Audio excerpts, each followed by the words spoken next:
हाँ, एप्वा का 30वां स्थापना दिवस है और पूरे देश में एप्वा आज के दिन मोदी हटाओ देश बचाओ, संविधान और लोकतंत्र बचाओ इस उद्देश्य के साथ जगह जगह अपना कार्यक्रम कर रही है और अपनी मांगों के साथ अपने मांग पत्र दे रही है। और हम यहाँ कहने आए हुए हैं, हमारी जो कुछ वाजिब मांगे हैं उसमें महंगाई को कम करने को लेकर, गैस सिलेंडर के दाम जो खुद मोदी जी ने राजस्थान में कहा 450 करेंगे उसकी मांग को लेकर, और महिला आरक्षण जो लोकसभा में 33% आरक्षण जिसके सवाल पर मोदी सरकार कहते हैं नारी वंदना की बात करते हैं, लेकिन संसद में जब बराबरी में महिलाओं को बैठाने की बात आई तो वो पीछे खिसक गए और कहा कि 2029 में देंगे, और इसका हम विरोध करते हैं और इस लोकसभा चुनाव से पहले इस आरक्षण बिल को पास करने के लिए भी बात करने के लिए आए हैं। और दूसरा सवाल, माइक्रो फाइनेंस कंपनियां गरीब महिलाओं, बस्तियों की महिलाओं जो कर्ज में डूबी हैं, किस तरीके से उनका उत्पीड़न कर रहे हैं उनके एजेंट, तो उस बात को हम खारिज करने और सरकार से, मोदी सरकार से को ये भी सुनाने कि आप जब बड़े बड़े पूंजीपतियों को कर्ज माफ़ कर सकते हैं तो गरीबों और दलितों और आदिवासियों के कर्ज क्यों नहीं माफ़ कर सकते, और इस प्रथा को, महाजनी प्रथा को बंद किया जाए, महिलाओं के लिए स्वरोजगार की योजना बनाई जाए, उनके स्वरोजगार के केंद्र खोले जाएं और उनके रोज़गार और सम्मान की गारंटी की जाए। इसके साथ हम यहाँ पर आए हुए हैं। और भी हमारी अन्य मांगे हैं जो इस मांग पत्र में हैं, आप देख सकते हैं। एक तरफ आंकड़े खुद बताते हैं कि हम भारत देश के अंदर कक्षा 5 के बाद ड्रॉप आउट रेट लड़कियों का सबसे ज़्यादा है। ये दिखाता है कि आपने प्राथमिक शिक्षा तक की गारंटी करी है, लेकिन प्राथमिक शिक्षा के बाद क्या लड़कियां घर में बैठेंगी? कक्षा 8 में एडमिशन लेने के लिए लड़कियों को फ़ीस देनी पड़ती है।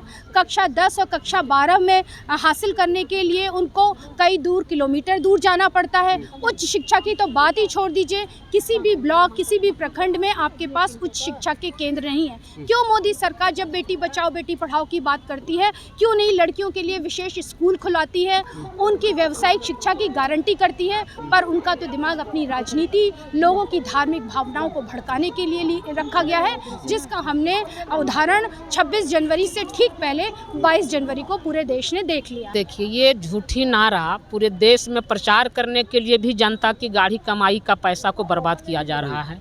एक तरफ सरकार बेटी पढ़ाओ बेटी बचाओ बोल रहा है, दूसरी तरफ जितनी भी विद्यालय था झारखंड में उस विद्यालय को बंद कर दिया गया है। लड़कियों का जो स्कूल था उस स्कूल में कोई व्यवस्था नहीं है, तो बेटियां पढ़ेंगी कैसे? हम लोग इसीलिए तो मांग कर रहे हैं कि यदि आप बेटी पढ़ाना चाहते हैं हकीकत में, तो तमाम प्रखंडों में डिग्री कॉलेज की स्थापना करो कि लड़कियां को पढ़ने में सुविधा होगी। नर्सिंग कॉलेज की स्थापना करो, MBBS की स्थापना करो। ये किसी का किस्मत में नहीं लिखा हुआ है कि कोई बड़े लोगों का ही बेटा डॉक्टर और इंजीनियर बनेंगे और बड़े ये बनेंगे। कोई भी बच्चे पढ़ के बन सकते हैं, लेकिन तमाम शैक्षणिक संस्थाओं को बंद करके वो धार्मिक संस्थाओं को बढ़ावा दे रहा है, तो बेटियां पढ़ेंगी कहाँ? क्या धार्मिक संस्थानों में जो सरकारी फंड का दुरुपयोग किया जा रहा है कि बेटियों की वहाँ क्या शिक्षा मिलेगी?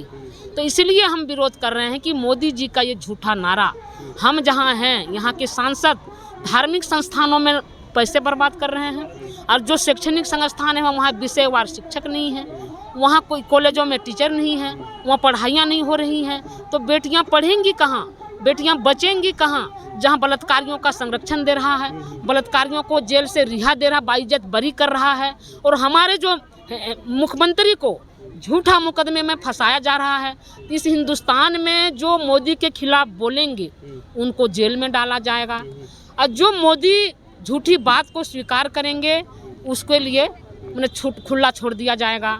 इसीलिए हिंदुस्तान में बेटियों का जो दमन हो रहा है, शोषण हो रहा है, इसके खिलाफ एप्वा पूरे हिंदुस्तान में आवाज़ उठा रही है। और 12 फरवरी एप्वा स्थापना दिवस पर देश के पूरे राज्य मुख्यालयों में कार्यक्रम किया जा रहा है, और 6 मार्च को हिंदुस्तान के राजधानी में एप्वा जाके मोदी सरकार के खिलाफ खुली घोषणा करेगी और शपथ लेगी कि 2024 जो आने वाला चुनाव है वो मोदी यदि लोकप्रिय नेता प्रधानमंत्री हैं विदेशों के लिए, वो विदेशों में जाके राजनीति करे। इस हिंदुस्तान में उनको राजनीति करने की कोई जगह नहीं है, कोई स्थान नहीं है। इसके लिए आज हम लोग एप्वा का स्थापना दिवस मना रहे हैं। इन्हीं बात को लेके हम लोग